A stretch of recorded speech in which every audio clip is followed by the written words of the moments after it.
Hello friends, आप सभी का हमारे channel Tejas the signing classes में स्वागत है।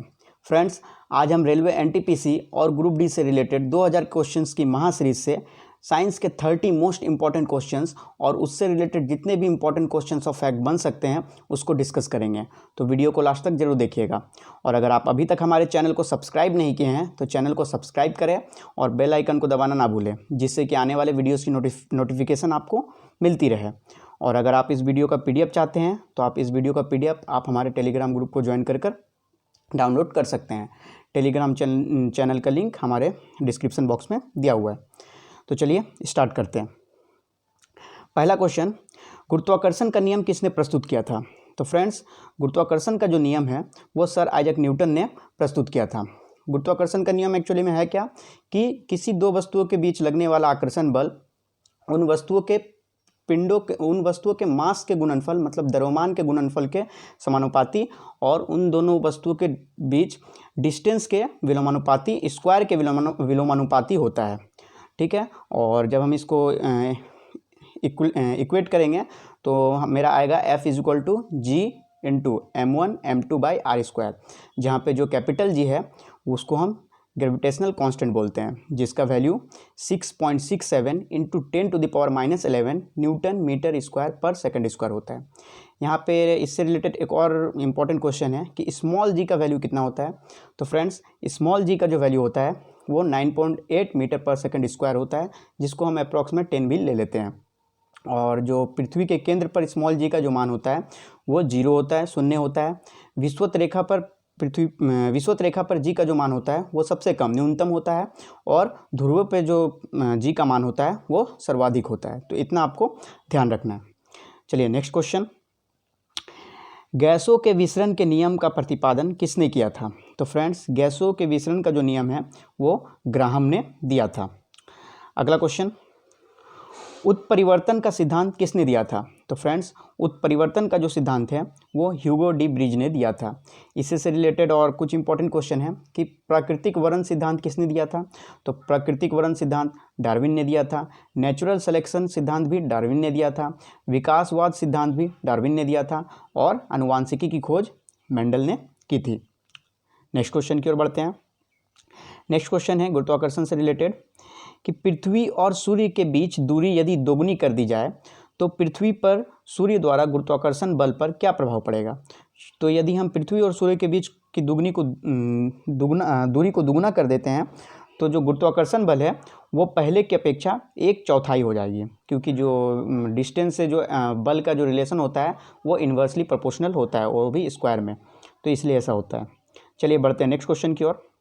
नेक्स्ट क्वेश्चन है, मानव का विकास, इतिहास और परंपराओं से संबंधित विज्ञान के अध्ययन को क्या कहते हैं? तो मानव का विकास, इतिहास और परंपराओं से संबंधित विज्ञान के अध्ययन को हम एंथ्रोपोलॉजी कहते हैं। और भी कुछ अध्ययन हैं जिसको, जैसे वायरस के अध्ययन को हम लोग वायरोलॉजी बोलते हैं, कवक के अध्ययन को माइकोलॉजी बोलते हैं और शैवाल के अध्ययन को फाइकोलॉजी बोलते हैं। चलिए बढ़ते हैं अगले क्वेश्चन की ओर। अगला क्वेश्चन है, एक जीन एक एंजाइम सिद्धांत का प्रतिपादन किसने किया था? तो फ्रेंड्स, एक जीन एक एंजाइम का प्रतिपादन बीडल एंड टेटम ने किया था। अगला क्वेश्चन है, एक गोल पीपे मीन्स बैरल को खींचकर ले जाने की अपेक्षा लुढ़काना सुगम होता है, क्यों? मतलब अगर हम एक पीपे को ले और उसको खींचकर ले जाने की अपेक्षा हमको लुढ़का कर ले जाने में सुविधा होती है। ऐसा क्यों होता है? क्योंकि जो फ्रिक्शन होता है, सर्पी फ्रिक्शन, जिसको स्लाइडिंग फ्रिक्शन बोलते हैं, वो लोटनिक फ्रिक्शन मीन्स रोलिंग फ्रिक्शन से कम होता है, इसलिए ऐसा होता है। तो एक चीज़ और आपको ध्यान रखना है, एग्जाम में बहुत बार पूछता है कि जो स्टैटिक फ्रिक्शन का मान सबसे अधिक होता है, उसके बाद स्लाइडिंग फ्रिक्शन का मान होता है और उसके बाद रोलिंग फ्रिक्शन का मान होता है, मतलब रोलिंग फ्रिक्शन सबसे कम होता है। तो इसलिए यह केस ऐसा होता है यहाँ पे। चलिए बढ़ते हैं अगले क्वेश्चन पर। बर्तनों में कलई के लिए किसका उपयोग किया जाता है? तो फ्रेंड्स, बर्तनों में कलई के लिए अमोनियम क्लोराइड का उपयोग किया जाता है। नेक्स्ट क्वेश्चन है कि रक्त के अध्ययन को क्या कहा जाता है? तो फ्रेंड्स, रक्त के अध्ययन को हेमेटोलॉजी बोलते हैं। उसी तरह सरीसृप और उभयचरों के अध्ययन को हर्पेटोलॉजी बोलते हैं और लीवर और उससे जुड़ी बीमारियों के अध्ययन को हम हेपेटोलॉजी बोलते हैं। तो फ्रेंड्स, इसमें कंफ्यूज नहीं होना है। हेमेटोलॉजी रक्त का अध्ययन, हर्पेटोलॉजी सरीसृप और उभयचरों का अध्ययन और हेपेटोलॉजी जो है वो लीवर और उससे जुड़ी बीमारियों का अध्ययन है। चलिए बढ़ते हैं अगले क्वेश्चन की ओर। अगला क्वेश्चन है, घड़ी में चाबी भरने की प्रक्रिया में घड़ी में कौन सी ऊर्जा विद्यमान होती है? तो फ्रेंड्स, घड़ी में जो चाबी भरते हैं तो उसमें घड़ी में जो होती है वो स्थितिज ऊर्जा उसमें विद्यमान होती है। और कुछ स्थितिज ऊर्जा का उदाहरण जो है वो तनी हुई गुलेल, उसमें भी स्थितिज ऊर्जा होती है। छत पर लटका हुआ कोई बालक है तो उस पर भी स्थितिज ऊर्जा होती है। और पहाड़ पर जो पानी जमा होता है उसमें भी स्थितिज ऊर्जा होती है। तो ये भी आपको याद रखना है। और स्थितिज ऊर्जा का जो क्या बोलते हैं उसको, स्थितिज ऊर्जा होता क्या है उसका फॉर्मूला mgh, जहाँ पे m जो होता है वो मास है, g है आपका एक्सेलरेशन ड्यू टू ग्रेविटी और h जो है उसका हाइट है। चलिए बढ़ते हैं अगले क्वेश्चन की ओर। पटाखों में हरा रंग किसके कारण होता है? तो फ्रेंड्स, पटाखों में जो हरा रंग होता है वो बेरियम की उपस्थिति के कारण होता है। और जो बेरियम होता है उसका एटॉमिक नंबर होता है 56। ये भी आपको याद रखना है। चलिए बढ़ते हैं अगले क्वेश्चन की ओर। आतिशबाजी के दौरान लाल चटक रंग किसके कारण होता है? तो जब हम लोग पटाखे वगैरह फोड़ते हैं तो उसमें लाल चटक रंग आता है। तो लाल चटक रंग जो आता है वो स्ट्रांसियम के कारण होता है। और स्ट्रांसियम का जो एटॉमिक नंबर होता है वो 38 होता है। तो ध्यान रखने वाली बात है, हरा रंग जो निकलता है वो बेरियम के कारण निकलता है और लाल रंग जो आता है वो स्ट्रांसियम के कारण आता है। चलिए बढ़ते हैं अगले क्वेश्चन की ओर। ब्लड बैंक में रक्त को कितने डिग्री तापमान पर सुरक्षित रखा जाता है? तो फ्रेंड्स, ब्लड बैंक में रक्त को 40 डिग्री फ़ारेनहाइट पर सुरक्षित रखा जाता है। और ब्लड ग्रुप की खोज किसने की थी? वो कार्ल लैंडस्टर ने 1901 में किया था। और 4 ब्लड ग्रुप होता है, ए बी और ओ। इतना भी आपको ध्यान रखना है। चलिए बढ़ते हैं अगले क्वेश्चन की ओर। क्रिकेट की घूमती गेंद का वायु में इधर उधर उछाल किस सिद्धांत पर कार्य करता है? तो जब हम क्रिकेट की गेंद को फेंकते हैं तो देखते हैं कि गेंद में थोड़ा स्विंग हो रहा है। तो वो स्विंग जो होता है वो बर्नौली के सिद्धांत पर आधारित है। चलिए बढ़ते हैं अगले क्वेश्चन की ओर। अगला क्वेश्चन है, भविष्य का ईंधन किस तत्व को कहा जाता है? तो फ्रेंड्स, भविष्य का जो ईंधन है वो हाइड्रोजन को कहा जाता है।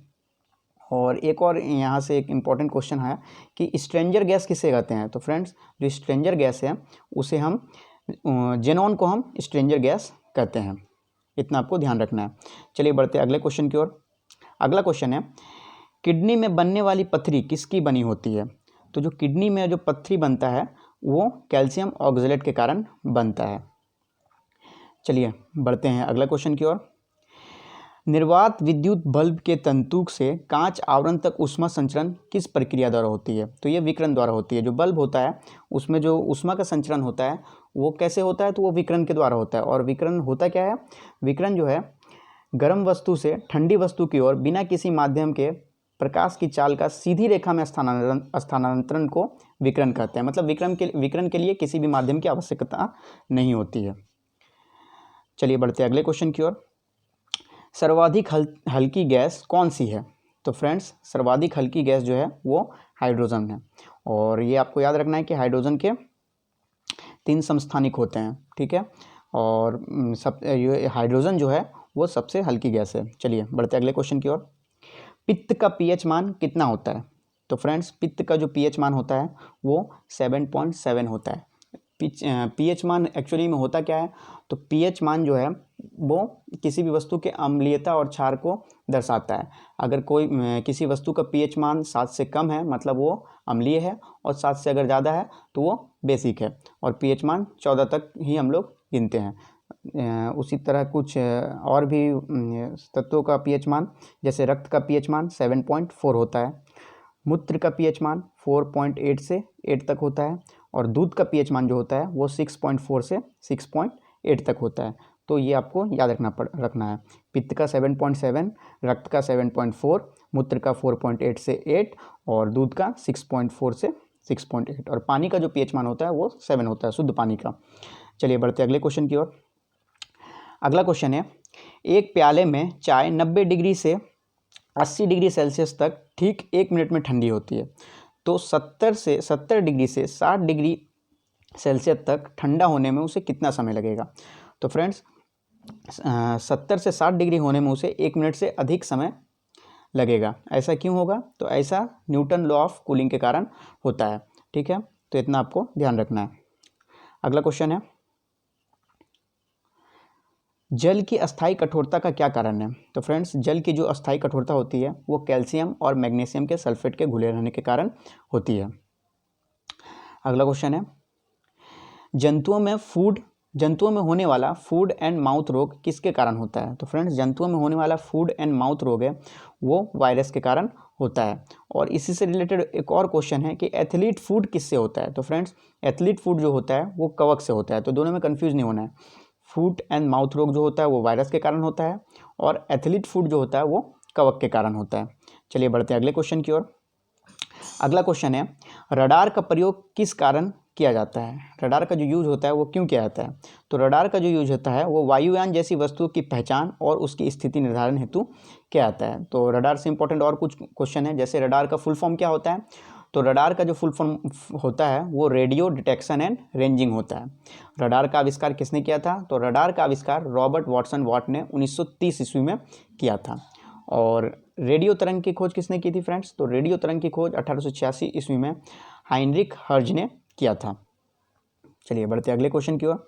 अगला क्वेश्चन, भारी जल की खोज किसने की थी? तो फ्रेंड्स, भारी जल की जो खोज है वो यूरे और वासबर्न ने किया था। भारी जल का सूत्र होता है D2O और इसका आणविक भार होता है 20।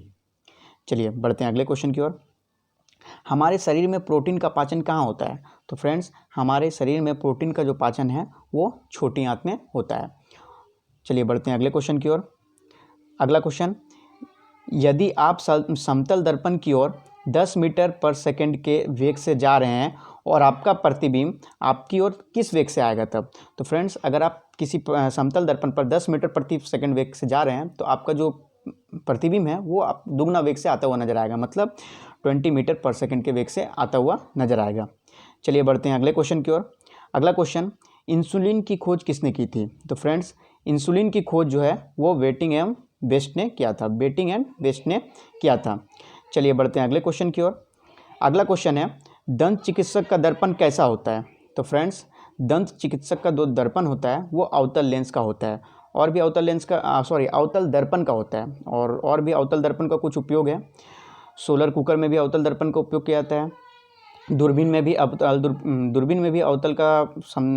दर्पण का उपयोग किया जाता है। सर्च लाइट में भी अवतल दर्पण का उपयोग किया जाता है और मोटर के हेडलाइट में भी अवतल दर्पण का उपयोग किया जाता है। अगला क्वेश्चन, मूत्र का रंग पीला किसके कारण होता है? तो फ्रेंड्स, मूत्र का जो रंग है वो पीला यूरोक्रोम के कारण होता है। अगला क्वेश्चन, क्रोमोसोम की खोज किसने की थी? तो फ्रेंड्स, क्रोमोसोम की जो खोज है वो वॉल्डेयर ने की थी। तो फ्रेंड्स, आशा करते हैं कि आपको ये वीडियो पसंद आया होगा और वीडियो अगर आपको पसंद आया होगा तो आप वीडियो को लाइक करें, कमेंट करें और शेयर ज़रूर करें। तब तक हम जल्दी मिलते हैं अगले वीडियो में। Till then stay safe. जय हिंद।